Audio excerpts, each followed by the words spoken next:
فرماتے صحابہ نہ بات کر رہے تھے، اور بات یہ کر رہے تھے کہ یار لوگوں کو گناہوں سے کیسے روکا جائے،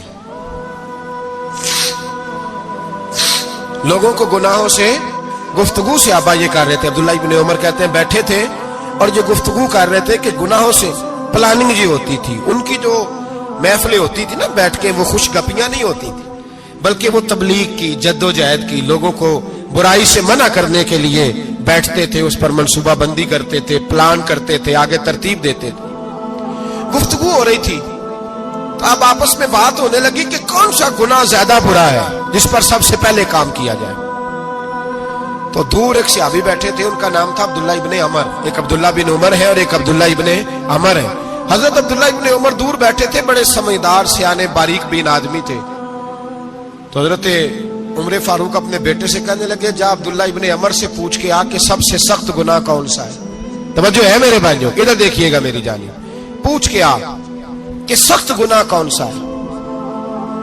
عبداللہ بن عمر رضی اللہ تعالیٰ عنہ کی خدمت میں جب عبداللہ ابن عمر گئے تو جا کے کہنے لگے کہ صحابہ پوچھتے ہیں کہ آپ نے زیادہ وقت گزارا ہے نبی رحمت صلی اللہ علیہ وسلم کے پاس، تو بتلائیے برا گناہ کون سا ہے، سب سے سخت گناہ، تاکہ سب سے پہلے اس پر پابندی لگائی جائے، اس پر محنت کی جائے۔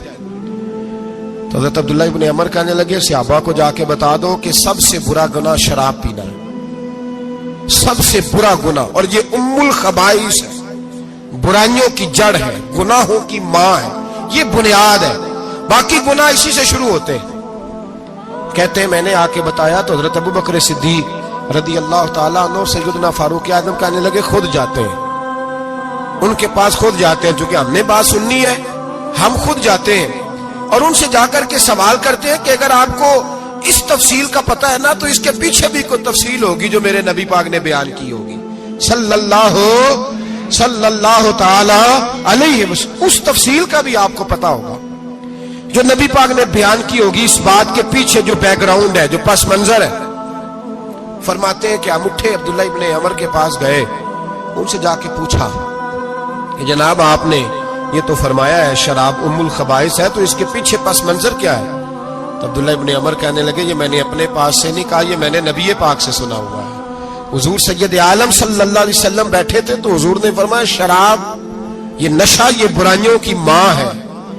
اور پھر حضور نے ایک مثال بیان فرمائی، نبی رحمت علیہ السلام نے فرمایا بنی اسرائیل کا ایک واقعہ ہے، ایک خوبصورت جوان تھا، ایک عورت کا دل آ گیا اس پر۔ یہ یاد رکھ لیں، ہم لڑکوں کو منع کرتے رہتے ہیں لیکن ہمیں گھر کی بچیوں پر بھی توجہ دینی ہوگی، ہمیں ان کے فون پر بھی نگرانی کرنی ہوگی، ہمیں وہاں بھی غور کرنا ہوگا، اس لیے کہ اگر کوئی بچی گنجائش نہ دے تو میرا خیال ہے کہ لڑکا جرت کرنے کی طاقت نہیں رکھتا۔ تو وہاں بھی ان کی اماں سے کہے کہ پابندی لگائے، بچی کسی کا موبائل لے کر کے کہیں اس کو استعمال تو نہیں کر رہی، اس پودے پر بھی توجہ دے، درخت بننے سے پہلے اس کی بھی نگرانی کریں، یہ بھی بڑا ضروری کام ہے۔ عورت کا دل آ گیا تو نبی پاک علیہ الصلوۃ والسلام فرماتے اس نے کوئی بہانہ لگایا، کسی کو کہا کہ اس نوجوان کو بلا کے لاؤ، اس کو کہو کہ ہم نے کوئی گواہی لینی ہے تجھ سے۔ وہ نوجوان آیا، ایک کمرے میں داخل ہوا تو اگلے کمرے میں لے گئے، وہاں داخل ہوا تو اس سے اگلے کمرے میں لے گئی، وہ داخل ہوا تو اسی طرح 7 مکفل کمروں میں لے گئی۔ میرے کریم رسول میرے محبوب پاک علیہ السلام فرماتے، صحابہ کو سمجھا رہے ہیں میٹھے لب و لہجے میں، فرماتے جب سب سے پچھلے کمرے میں لے گئی تو ایک لڑکا بندھا ہوا تھا وہاں رسیوں سے، شراب کا پیالہ پڑا ہوا تھا۔ اور بی بی کہنے لگی کوئی گواہی شواہی نہیں لینی، تجھے اس لیے بلایا ہے کہ تیرے اوپر دل آ گیا ہے، اب میرے ساتھ منہ کالا کر۔ تو وہ جوان کہنے لگا نہیں، میں نے اپنے نفس کو پاک رکھا ہوا ہے، میری نظر بھی پاک ہے، دل بھی پاک ہے، اور اس کی برکت یہ ہے کہ رب نے میری روح کو بھی پاک رکھا ہوا ہے، تو میں یہ حرکت نہیں کر سکتا۔ پاک لوگ پلید کاموں کی جانب توجہ نہیں کرتے، میں یہ حرکت نہیں کر سکتا۔ اقبال نے اپنے بیٹے کو دعا دی تھی، اس نے کہا تھا حیا باقی نہیں ہے زمانے کی آنکھ میں، خدا کرے کہ رہے تیری جوانی بے داغ، خدا کرے کہ رہے تیری جوانی بے داغ۔ کہا میرے ساتھ منہ کالا کر، اس نے کہا میں نہیں کرتا۔ کہنے لگی چل پھر اس کو قتل کر، اس کو میں نے باندھا ہوا۔ اس نے کہا میں قتل کیوں کروں؟ میری کیا دشمنی ہے؟ کہا پھر شراب پیو؟ کہا میں شراب بھی نہیں پیتا۔ تو کہنے لگی اب تو میں نے تجھے اپنے چنگل میں پھانس لیا ہے، اب تو یہاں سے بچ کے جا نہیں سکتا، اور اگر تو باہر جائے گا تو میں شور کروں گی، لوگ جمع کروں گی، اس نے میری عزت آبرو پہ ہاتھ ڈالا ہے، تو بچ تو نہیں سکتا، ایک کام تو کرنا پڑے گا۔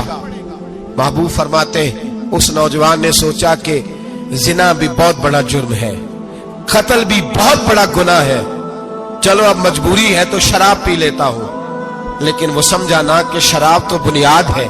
اس نے ایک پیالہ جو پیا، کہنے لگا ایک اور دے دو، دوسرا پیا تو کہنے لگا ایک اور دے دو، اب 3 پیالے 3 بوتلیں شراب جو پی چکا تو خماری چڑھ گئی۔ اب اس عورت کے قریب جانے لگا کہ میں تیرے ساتھ زنا کروں گا۔ اس نے کہا جب تک میں قریب نہیں آنے دوں گی جب تک تو اسے قتل نہ کرے۔ اس نے اسے قتل بھی کیا، زنا بھی کیا۔ تو محبوب فرمانے لگے یہ قتل اور زنا جو ہوا ہے تو یہ شراب کی وجہ سے ہوا ہے، گویا شراب وہ جرم ہے جو قتل بھی کرائے گی، جو زنا بھی کرائے گی۔ اور اگر آپ نشئی کو دیکھیں، اگر آپ شرابی کو دیکھیں تو کیا وہ ڈکیتیاں نہیں کرتا پھرتا، وہ چوریاں نہیں کرتا، وہ اپنی ہی ماں کا زیور نہیں بیچ آتا، وہ اپنی ہی بہن کا پڑا ہوا جہیز نہیں بیچ آتا، وہ اپنے ہی گھر میں ڈاکے نہیں ڈالتا، وہ اللہ کے گھر مسجد میں آ کر کے چوری نہیں کرتا،